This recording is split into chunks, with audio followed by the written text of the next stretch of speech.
The description of the crime you're about to hear comes directly from the St. Lucie Sheriff's Department's arrest affidavit.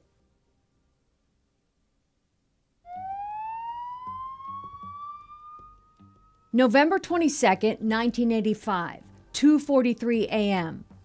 A 911 call comes in from a woman very unsure of where she is. She has been severely beaten and shot, and she needs help. Dispatch traces the call to a residence in St. Lucie County. A deputy arrives to find the victim in a carport, huddled near a phone on the wall. She is completely covered with mud and blood. As the deputy calls for rescue, he asks her what happened. She describes a white male, about 30 years old, driving a dark pickup truck. He was wearing a gray hooded pullover. He told her his name was Gary. It was the first of many lies. The narrative picks back up at the emergency room. The victim's left eye is swollen shut and bleeding. There are deep cuts on her head. The doctor finds 2 gunshot wounds, one in her head and one in her neck. Remarkably, though, she is still talking. She describes Gary as having dark hair and a thin build. He picked her up and drove her west of town, where he beat her and shot her. Then she gives the deputy some very specific details. His truck had a camper shell with no back glass. She left a pack of Marlboro Light 100s inside the cab.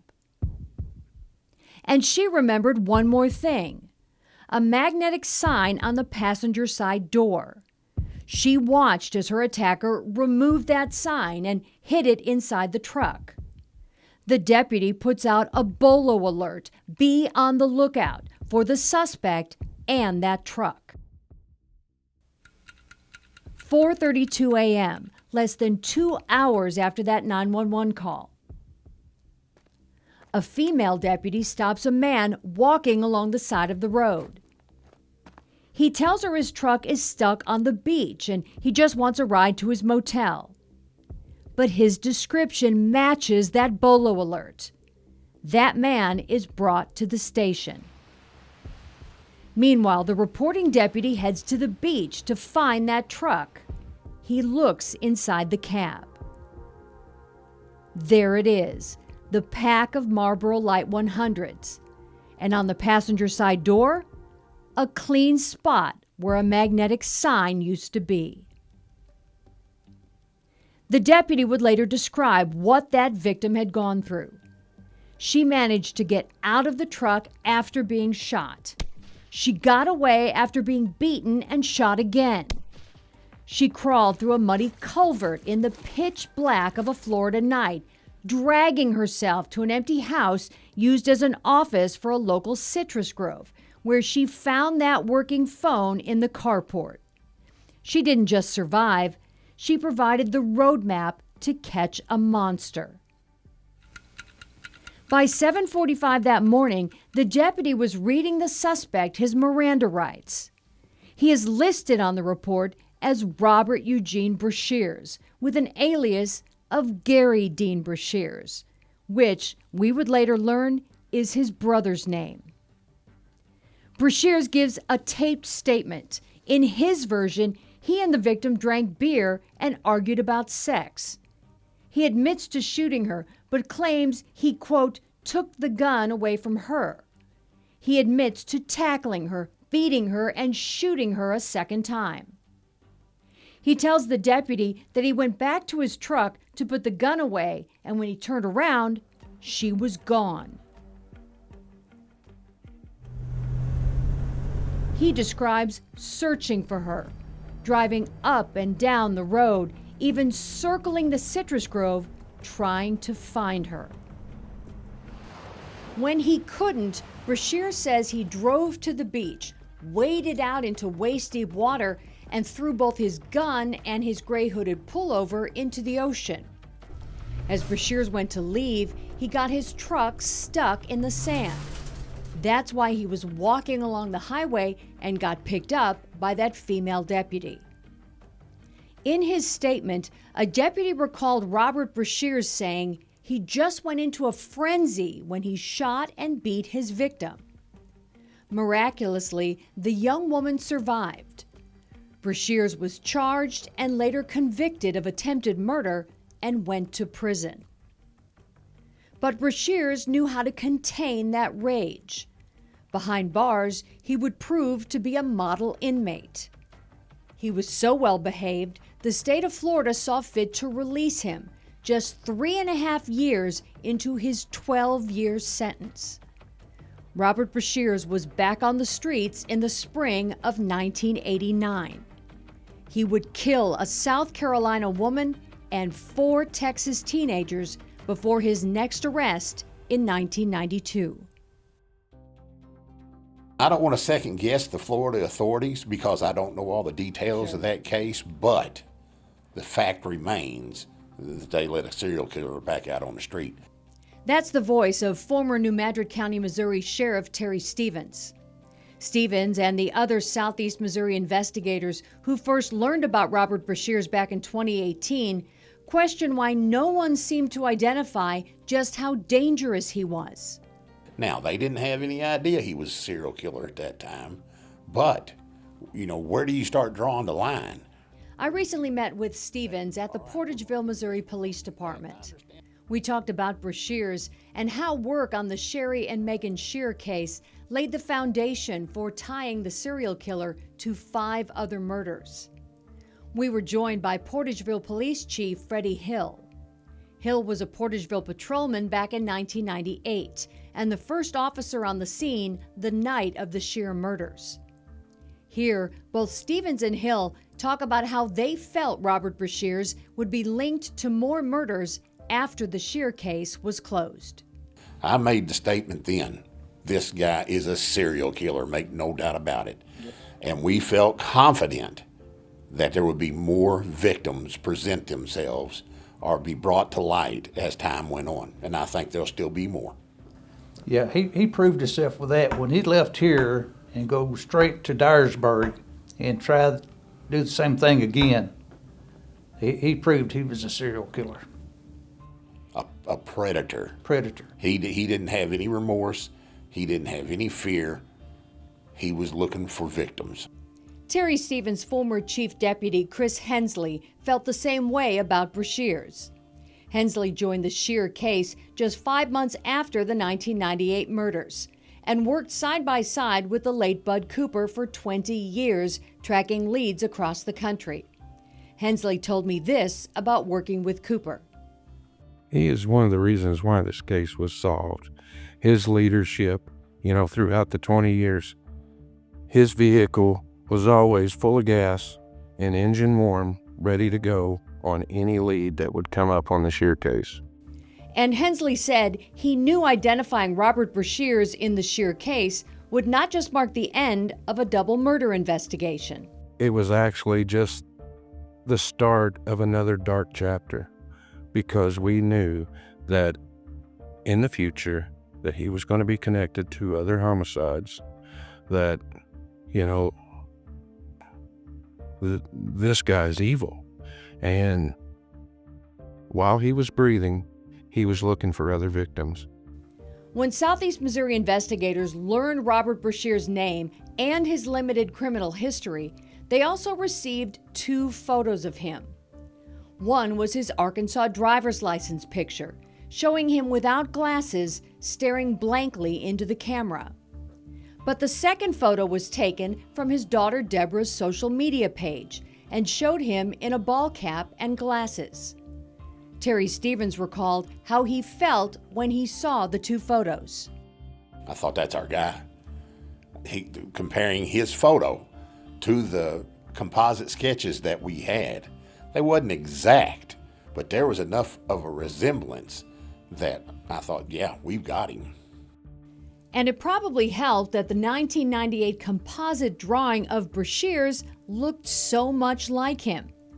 It came from a description given by the woman Brashers attacked in Dyersburg, Tennessee, just hours after he murdered Sherry and Megan. Here's retired Highway Patrol Captain Phil Gregory. I was in law enforcement for 36 years, and I can sit here and tell you that there's probably 3 composites I've seen that were as accurate as this one. You heard Gregory's voice earlier. He was at the October 2018 news conference identifying Robert Brashers as a serial killer.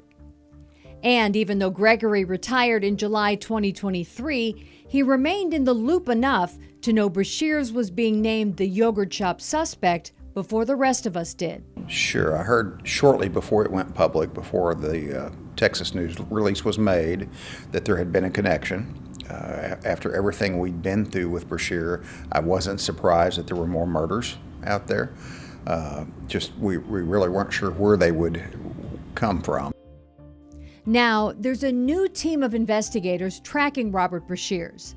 They come from the states where Brashers killed 8 women and girls: Missouri, Texas, South Carolina, and Kentucky. They believe he has more victims out there. The question now is, where? To try and focus their search, they are looking at cold cases in states where they know Robert Brashers had some kind of connection. States where he lived or worked or had family.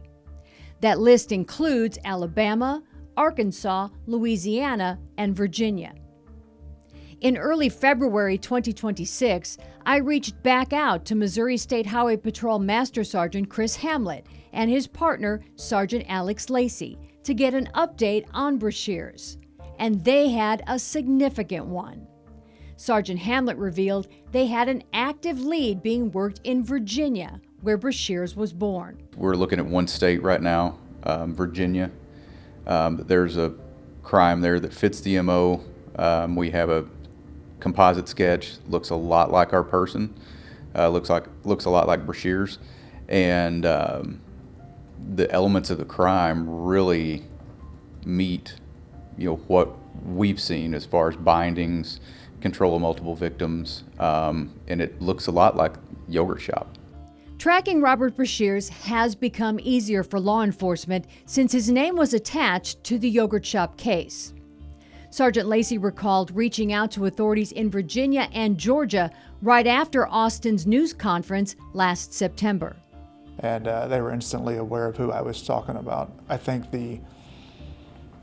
whether it's right or not, I think the population size of Austin is, I don't know if popular is the right word, as that story is, especially with the HBO documentary. I think a lot of people are starting to become more and more aware of who he is, and they knew instantly.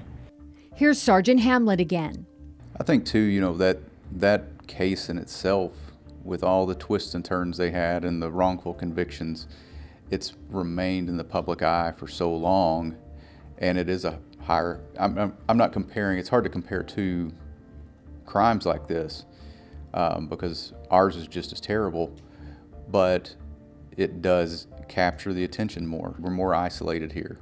Outside of the boot heel, not a lot of people knew about what happened to Sherry and Megan. But to understand how truly evil Robert Brashers was, you need to know what happened to Sherry and Megan Shear. To understand how opportunistic Brashers was and how difficult it was to track a transient serial killer like him, you need to know what happened to the mother and daughter on a warm Saturday evening in March of 1998. It remains a crime so devastating, hardened investigators still struggle to talk about it. Retired New Madrid County Sheriff Terry Stevens worked as an investigator for the prosecutor's office the night of the murders. And after a certain point in the night, early morning, I went home to try to get a few hours sleep. And I laid down for about an hour, and I finally got back up and was fixing to get in the shower, and my wife said, "What are you doing?" I said, "I can't sleep. Every time I close my eyes, I see that little girl, and I can't stand it. I got to go back." And that's an image I won't never forget. We will return to 1998 and the crime that shook Southeast Missouri to its very core in Chapter 2 of Chasing a Ghost, No Going Back. And in future chapters of Chasing a Ghost, If the general public knew the violence out there, they wouldn't sleep at night. My grandmother always told my mother that you let the devil in when you met this man. And we've got every serial killer in America we've looked at. Except for him. Except for him. When something like that happens to your family, all you want to do is blame yourself for how you could have changed it. Who can you trust? Who's your neighbor? Who's your friend? And who's not? And then when we found out who it was, they never had a chance. It didn't matter what they did. He literally haunted my dreams. I would wake up at night thinking about him all the time.